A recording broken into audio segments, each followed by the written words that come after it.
pessoal, professor Sérgio Augusto na área para mais uma aula de história, dessa vez para falar sobre o processo de organização político, econômico e social dos países que hoje integram a América Latina durante o século XX. Bora de aula? Antes, é importante ressaltar que a maioria dos países que integram hoje a América Latina conquistaram as suas respectivas independências ainda no século XIX. E esse conjunto de processos de emancipação política vai determinar a crise do antigo sistema colonial europeu aqui na América e, consequentemente, vai abrir caminho para a influência dos Estados Unidos sobre todo o continente, logicamente a partir dos princípios da doutrina Monroe, tá certo? Mais adiante, a gente vai falar da localização geográfica dos países que compõem a América Latina hoje. Então, esses países aí, eles compõem a América Latina, eles estão representados nas três subdivisões aí do continente americano. Na parte da América do Norte, a gente tem o México, o maior representante, na América Central e na América do Sul, a maioria desses países. Aqui nesse mapa, a gente consegue perceber, então, a plenitude desses países que integram a América Latina, que vai aqui do México até a Argentina. E nesse outro mapa aqui à direita, a gente consegue perceber esses países, mas mais do que isso, os anos dos processos de independência política de cada um deles. A gente sabe que aqui o Brasil foi no ano de 1822, igual eu falei para vocês, a maioria ocorreu aqui no século XIX. Entretanto, a gente tem, por exemplo, aqui o Panamá, ocorrida em 1903, tá certo? Mais adiante, a gente vai falar um pouquinho da dependência econômica. Mas, professor, como que eu sei quais países integram a América Latina? Tem alguma dica para dar para mim? Tem sim. A gente viu ali que o processo de independência dos países latino-americanos eles vão ocorrer no século XIX, alguns ali inclusive no século XX, como é o caso do Panamá.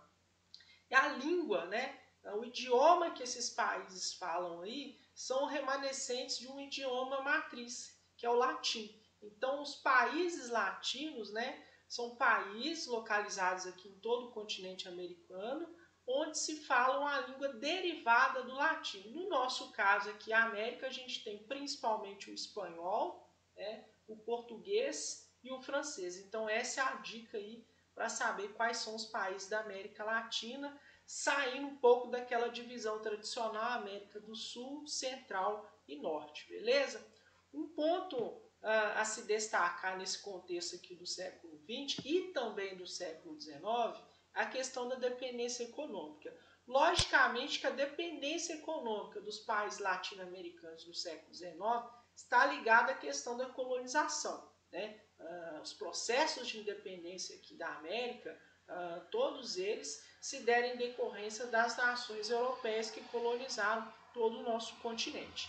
E essa dependência, então, econômica estava ligada a essa questão da colonização no século XIX e antes dele. No século XX, essa dependência econômica ela continua, mas não mais por essa questão da colonização em si, tá certo? Em si, num tipo aí novo de colonização, a gente fala a neocolonização, o imperialismo, principalmente dos Estados Unidos sobre o continente americano. Então, inicialmente, né, essa dependência econômica pós-independência, tá, ela estava ligada à Inglaterra, que apoiou os processos de independência aqui na América, porque a Inglaterra ela tinha um grande interesse, tá certo, de ampliar o seu mercado consumidor, e como os países aqui, essas regiões americanas aqui eram colonizadas ou por Portugal ou pela França, né, principalmente, isso impedia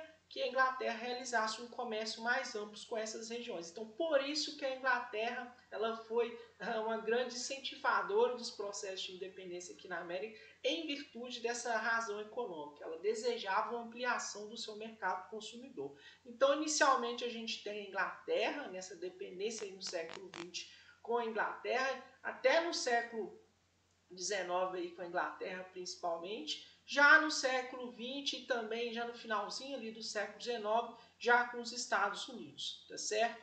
Então a economia dos países latinos, por que tem essa questão de dependência depois da colonização?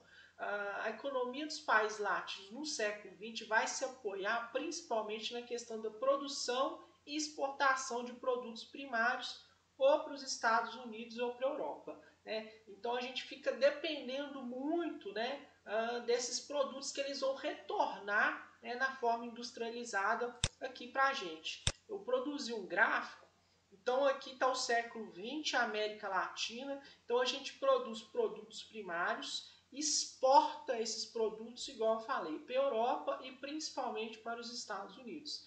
Esses produtos eles são transformados, né, em produtos industrializados, e aí a gente acaba importando esses produtos novamente. E esse ciclo, né, que era já do período colonial, ele permanece no decorrer do século XX. E falando de século XXI, no finalzinho dessa aula, a coisa está mudando, mas ainda é preciso ainda mais o desenvolvimento das empresas nacionais para a gente não depender tanto do mercado europeu e americano. Mas no final da aula a gente vai falar mais sobre isso. Mais adiante, a gente vai falar da questão da integração econômica, que principalmente dos países latino-americanos. O principal órgão aí, tá, é a ALAD, né, que é a Associação Latino-Americana de Integração. Ela teve a sua origem no ano de 1980 e em 2020 comemorou aí 40 anos. Tem outros órgãos, né, mas esse ALAD é o maior deles, tá certo? Ele é formado aqui por 13 países latinos. A gente tem então a Bolívia, Argentina, Brasil, Chile, Colômbia, Cuba, Equador, México, Panamá, Paraguai, Peru, Uruguai e Venezuela. A gente tem o CARICOM aqui, que é um órgão semelhante, mais ali na região do Caribe, e tem o próprio Mercosul, que já é mais conhecido da maioria de vocês, né, que integra aí a Argentina, o Brasil, né, o Paraguai, Uruguai, Venezuela, e tem outros países associados também, como por exemplo a Colômbia, né, o Equador, o próprio Peru, a Guiana e o Suriname, tá certo? Então, a título de integração, a gente tem a ALAD como o principal mecanismo aí que vai estabelecer essa ordem. Mais adiante, né, agora falando do ponto de vista social e político, na organização social a gente vê um problema comum a todos os países latino-americanos, que é a questão da desigualdade. E essa desigualdade social ela está ligada à alta taxa de concentração de renda. Então, como que ela se justifica? A gente tem uma minoria que é muito rica, né, e uma maioria que é muito pobre. Então, essa, né, discrepância e da taxa de concentração de renda acaba culminando nesse problema que é a desigualdade social. Do ponto de vista político, tá? A América Latina, os países que integram hoje a América Latina pós-independência, eles adotaram a forma de governo republicano. As únicas duas exceções foi o México e o Brasil, que pós-independência adotaram a monarquia. O Brasil teve o primeiro reinado, o período regencial e depois o segundo reinado. Ou seja, na forma republicana a gente tem a figura de um presidente, na forma de governo da monarquia a gente tem um monarca, que é o rei. Então, pós-independência ali no século XIX, somente Brasil e México adotaram a monarquia. Entretanto, chegando aí no século XX, né, todos esses países que integram a América Latina hoje são repúblicas, né, adotam o modelo republicano. Entretanto, nesse mesmo século, a gente está falando do século XX aqui, durante a ocorrência da Guerra Fria, essas repúblicas democráticas elas vão dar lugar a ditaduras militares, tá? Governos militares que constituíram seus governos a partir de golpes de estados. Então essas ditaduras elas vão instalar aqui na América, principalmente durante, né, o desenvolvimento da Guerra Fria, pós-década de 1950. E como que essas ditaduras elas ficaram frequentes aqui na América? Os Estados Unidos, né, acabou patrocinando a instalação dessas ditaduras militares em vários países aqui da América Latina. Por quê? Os Estados Unidos viam esses regimes militares como o melhor caminho para manter o continente americano sob o seu controle, né, capitalista, evitando que a experiência socialista em Cuba se repetisse nas demais nações aqui latino-americanas. Então, os Estados Unidos, ele de fato patrocinou vários golpes de estados aqui na América Latina, temendo o avanço do socialismo aqui no continente americano, e ele já havia se instalado em Cuba em 1959, sob a liderança lá do Fidel Castro, tá certo? Então, para evitar a expansão do socialismo pela América, os Estados Unidos eles vão apoiar a instalação desses regimes militares que são extremamente autoritários e, logicamente, contrários à democracia. Aqui eu citei todos eles, a gente vai falar um pouquinho de cada um deles nas próximas aulas, exceto o Brasil, que a gente vai falar dele especificamente mais no final aí, tá certo?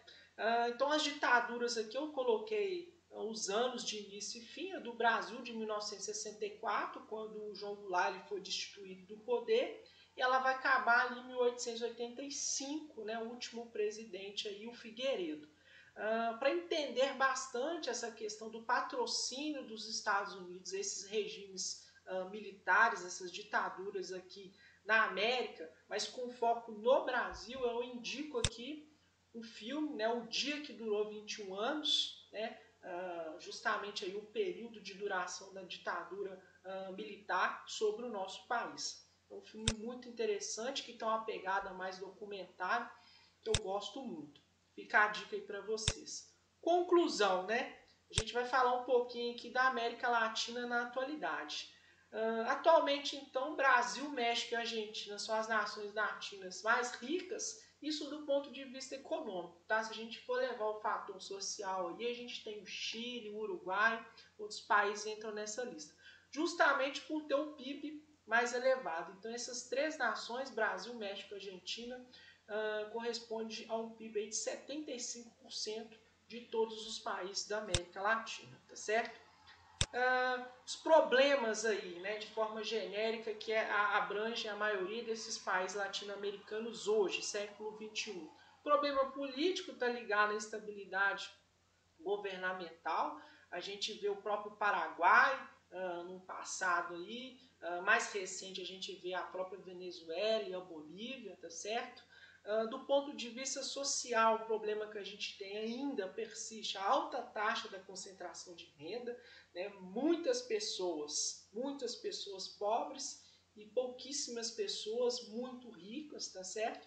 E do ponto de vista econômico, a situação é mais abrangente. A gente tem a questão do endividamento externo, tá certo? A falta de investimento na indústria nacional, e isso faz com que a gente tenha uma dependência estrangeira, e a questão da flutuação dos preços dos produtos exportados, né, para os Estados Unidos e para a Europa. Então a gente tem aquela característica de produzir produtos primários. Então a gente exporta para esses países, e qualquer tipo de problema na economia desses países lá na Europa ou do próprio Estados Unidos que inibe um pouco essa compra desses produtos, isso acaba afetando drasticamente a economia dos países latino-americanos, tá certo? E o Brasil não fica fora dessa lista.